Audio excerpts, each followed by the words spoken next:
जय हिंद दोस्तों, RJ with राशि में आपका स्वागत है। आज हम लोग 20 एमसीक्यू साइंस पर देखने जा रहे हैं। आज का एपिसोड जो होने वाला है साइंस पर 20 एमसीक्यू पर होगा, जो बोर्ड एग्जाम के लिए बहुत इंपॉर्टेंट है। और बोर्ड एग्जाम में इस प्रकार से क्वेश्चन पूछे जाते हैं और इसमें से ऐसे क्वेश्चन पूछे जाएंगे जो आप जानते होते फिर भी गलत कर देते हैं। तो आइए 20 नंबर का आप पक्का करिए और मेरे साथ जुड़ जाइए।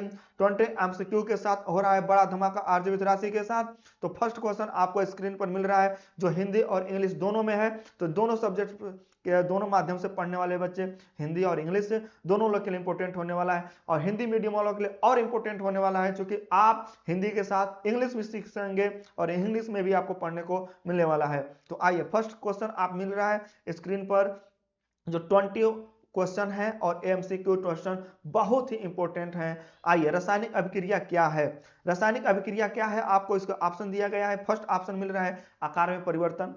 हिंदी मीडियम वालों हिंदी में समझे, इंग्लिश वाले इंग्लिश में आप पढ़ लीजिए और इसका आंसर सोच लीजिए। मैं आंसर दूंगा, लेकिन पहले आप आंसर सेलेक्ट कर लीजिए अपने माइंड में और फिर अपने को जांचिए और परखिए कि आपका आंसर कितना सही हो रहा है।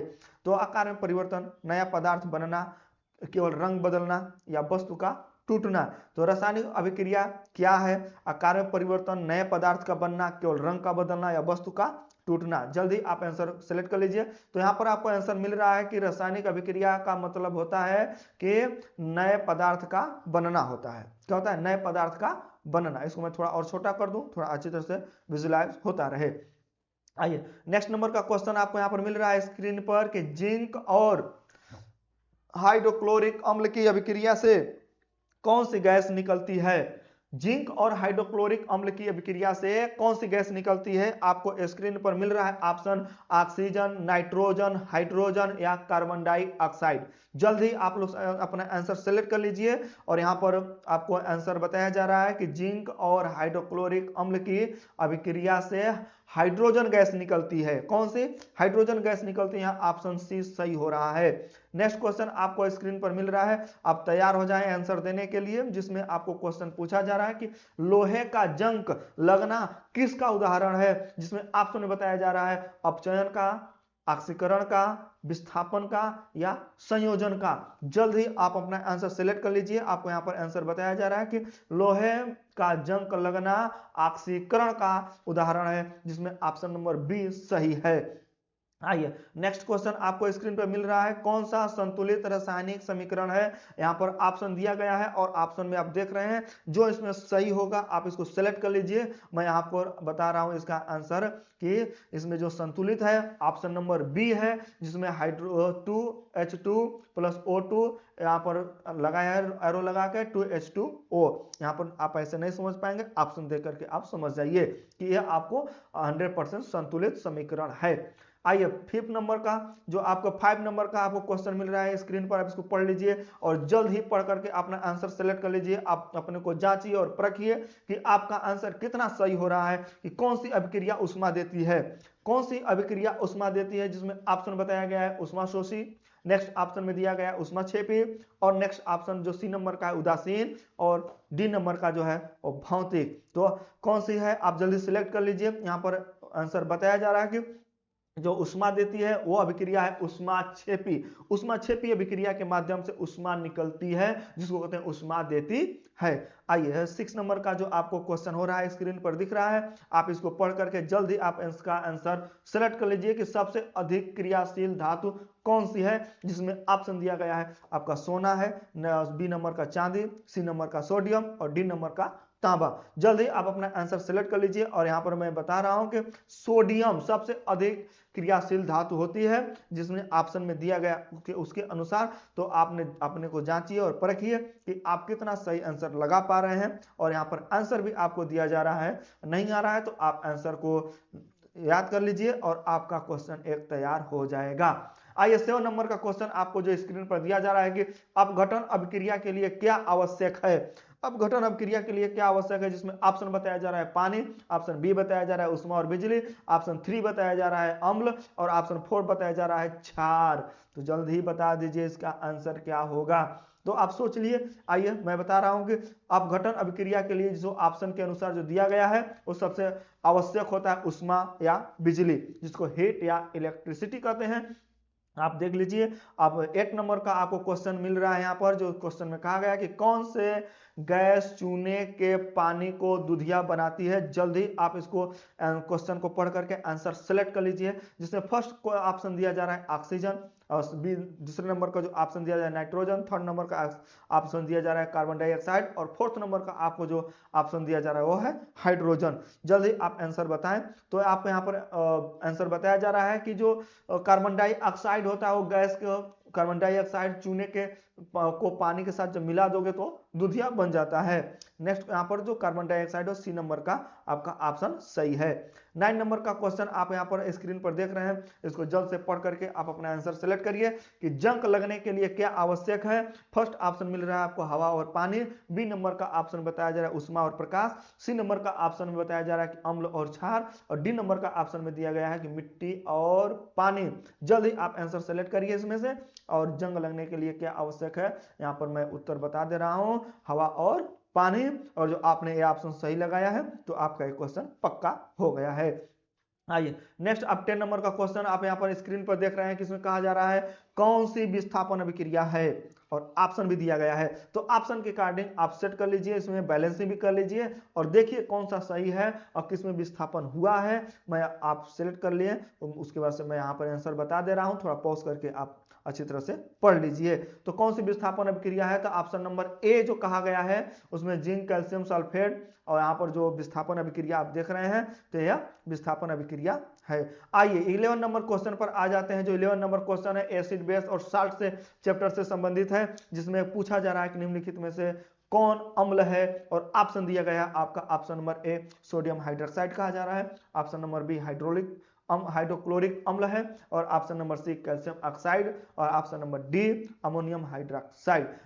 इस 4 ऑप्शन में से कौन अम्ल है, जल्दी आप सिलेक्ट करके बता दें और सोच लें, और देखिए कितना सही आपका आंसर हो रहा है। तो यहां से जो दिए गए ऑप्शन में से HCl जिसको हाइड्रोक्लोरिक अम्ल कहा गया है, यह अम्ल है, यह क्या है, एक अम्ल है। आइए 12 नंबर का क्वेश्चन आप देख रहे हैं स्क्रीन पर, जिसमें आप कहा गया है कि अम्ल में कौन सा सूचक लाल हो जाता है, अम्ल में कौन सा सूचक लाल हो जाता है। या ऐसे क्वेश्चन आपको एग्जाम में 100% आते हैं, और आएंगे तो आप गलत करके आओगे, आपका 1 नंबर कट जाएगा। एक क्वेश्चन सही करोगे 1 नंबर मिलेगा।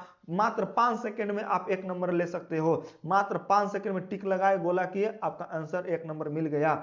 अगर जो आप छोड़ दिए तो 20 नंबर चला जाएगा, और चाहोगे तो 2 से 5 मिनट के अंदर 20 नंबर प्राप्त कर सकते हो, और जो आपको आता रहेगा। तो इसलिए आप एमसीक्यू को से आप लापरवाही ना करिए, अच्छी तरह से तैयार करिए, खूब पढ़िए, और ऐसे एमसीक्यू प्रैक्टिस सेट के साथ जुड़ जाइए। मैं खूब प्रैक्टिस कराने वाला हूं, ताकि एग्जाम आते आते आप खूब अच्छी तरह से तैयार करके एकदम बोल्ड हो जाएंगे, और 20 में 20 हर सब्जेक्ट में आप पाने वाले हैं।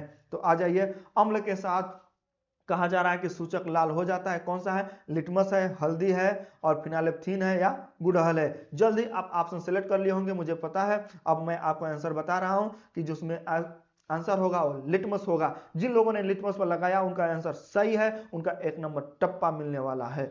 आइए 30 नंबर का क्वेश्चन आपको यहाँ पर मिल रहा है स्क्रीन पर, इसको पढ़ लीजिए और जल्दी से आंसर पर टिक करिए कि बेकिंग सोडा का रासायनिक नाम क्या है।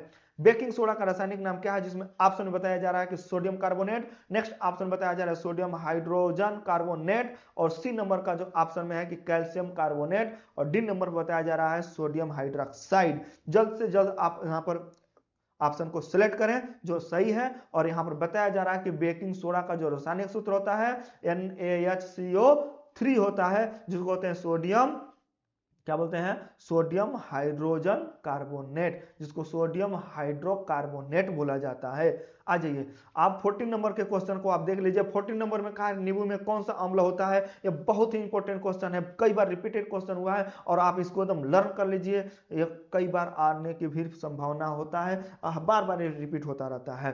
तो नींबू का रासायनिक नाम भी बोला जा सकता है, जो कौन सा इसमें अम्ल पाया जाता है भी पूछा जा रहा है। तो नींबू में जो कौन सा अम्ल पाया जा रहा है, ऑप्शन दिया गया है आपका, फर्स्ट है एसिटिक अम्ल, बी है आपका साइट्रिक अम्ल, सी है लैक्टिक अम्ल, और डी है टार्टरिक अम्ल।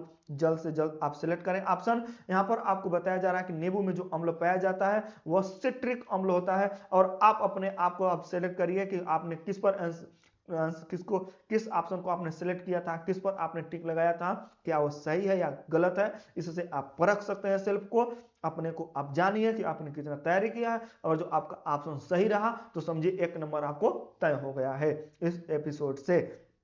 आइए 15 नंबर का क्वेश्चन आपको देख रहे हैं स्क्रीन पर, यहाँ पर मिल रहा है कि क्षार लाल लिटमस को किस रंग में बदल देते हैं। ये तो पूछा गया है, प्रीवियस ईयर में कई बार आया है, लास्ट को 2025 में भी आया था, अब तो 2026 में आप एग्जाम देने जा रहे हैं। तो आप इसका जल्दी बता दीजिए, जिसमें ऑप्शन में बताया गया है कि लाल, पीला, नीला, हरा। तो क्षार जो होता है लाल लिटमस को किस में बदल देता है, तो बहुत आसान है, नीला में बदल देता है। आप सबको आया होगा, ये तो आसान क्वेश्चन था। अब आ गया कि वाशिंग सोडा का सूत्र लिखिए। आप स्क्रीन पर देख रहे हैं 16 नंबर का क्वेश्चन, जिसमें कहा गया है कि वाशिंग सोडा का सूत्र लिखिए। और इसमें ऑप्शन दिया गया है कि सोडियम क्लोराइड, ए ऑप्शन में कहा गया है, बी ऑप्शन में सोडियम कार्बोनेट कहा गया है, सी ऑप्शन में सोडियम हाइड्रोक्साइड कहा गया है, और डी ऑप्शन में आपको कैल्शियम कार्बोनेट कहा गया है। जो सही हो आप जल्द ही इसमें सेलेक्ट कर लीजिए, और आपको मैं आंसर बता रहा हूं, और अपने आप को परखिए कि क्या आपने जिस ऑप्शन को सिलेक्ट किया था वो ऑप्शन सही है या गलत है। तो वाशिंग सोडा का सूत्र होता है Na2CO3 10H2O, यानी कि sodium carbonate. Option number B सही है।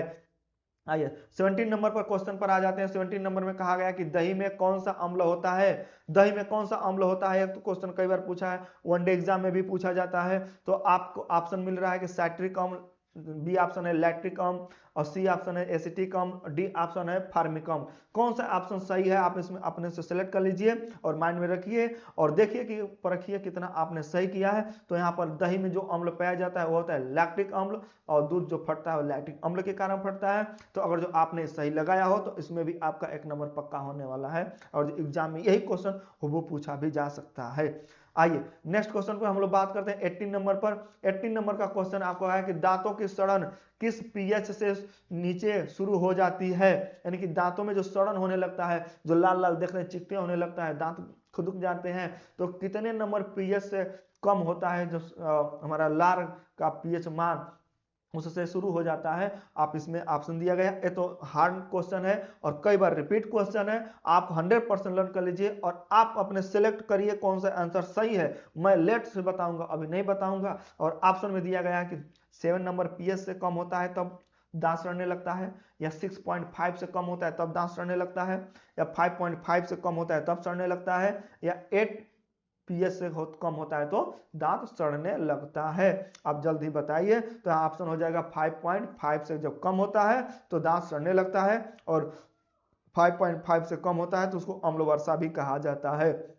जिस वर्षा का पीएच मान 5.5 से कम होता है तो उसको अम्ल वर्षा कहा जाता है। प्लास्टर ऑफ पेरिस किससे माना जाता है। प्लास्टर ऑफ पेरिस किससे माना जाता है, आप स्क्रीन पर देख रहे हैं क्वेश्चन, ये भी रिपीटेड क्वेश्चन, इंपोर्टेंट क्वेश्चन है। आप जल्दी इसका आंसर बताइए, जिसमें ऑप्शन में दिया गया है जिप्सम, बी ऑप्शन कहा गया है चूना, सी ऑप्शन कहा गया है सीमेंट, और डी ऑप्शन कहा गया है खड़िया। तो जल्द से आप आंसर इसका सिलेक्ट कर लीजिए। मैं आपको आंसर बताने जा रहा हूं कि प्लास्टर ऑफ पेरिस किससे बनता है। तो प्लास्टर ऑफ पेरिस जिप्सम से बनता है। किससे बनता है, जिप्सम से बनता है। आइए 20 नंबर का इस एपिसोड का लास्ट क्वेश्चन आपको स्क्रीन पर मिल रहा है बड़े धमाके के साथ, और इस क्वेश्चन के बाद आप अपने को जांचिए और परखिए कि आपने 20 नंबर तक आते आते कितना क्वेश्चन आपने सही किया, कितना गलत किया, और आपको इससे समझ सकते हैं कि आपकी तैयारी कैसे चल रही है और एग्जाम हॉल तक आप कितने अच्छे करने वाले हैं। तो साबुन बनाने में कौन सा लवण प्रयोग होता है, यह आपका क्वेश्चन 20 नंबर का पूछा गया है, जिसमें ऑप्शन ए दिया गया है कि बेकिंग सोडा, ऑप्शन बी कहा गया है आपका वॉशिंग सोडा, ऑप्शन सी कहा है कि साधारण नमक, और ऑप्शन डी है ब्लीचिंग पाउडर। जो इसमें से सही आंसर हो आप जल्दी सेलेक्ट कर लीजिए, और मैं आपको आंसर बताने जा रहा हूं कि साबुन बनाने में जो लवण प्रयोग होता है उसको हम लोग कहते हैं वॉशिंग सोडा। क्या कहते हैं, वॉशिंग सोडा। और 20 क्वेश्चन आपका एमसीक्यू यहां पर कंप्लीट होता है, और आप अपने आप को अब देखिए कि आपने कितना क्वेश्चन सही किया है, कितना गलत किए हैं, और आप 20 में से कितना मार्क्स आपने पाए हो। अपने आप को जांचिए और परखिए, और अब मेरे चैनल से आप जुड़ जाइए। प्रतिदिन आपको हर सब्जेक्ट का एक एक एपिसोड, आपको एक एक सेट मिलता जाएगा प्रैक्टिस सेट करने का। 20 एमसीक्यू 20 में 20 लाने के लिए हमने पूरी तरह से आपको तैयारी कर दी है। आपको सिर्फ कुछ नहीं करना है, सिर्फ आ जाना है, चैनल से जुड़ जाना है, और उसको जो वीडियो जाएगा उसको देख लेना है, और रिवाइज करते रहिए, खाते रहिए, घूमते रहिए, पीते रहिए, खेलते रहिए, और वीडियो को आप सुन करके भी आप अच्छी तरह से तैयारी एमसीक्यू की तैयारी कर सकते हैं। चलिए मेरे चैनल से जुड़िए। बहुत बहुत धन्यवाद।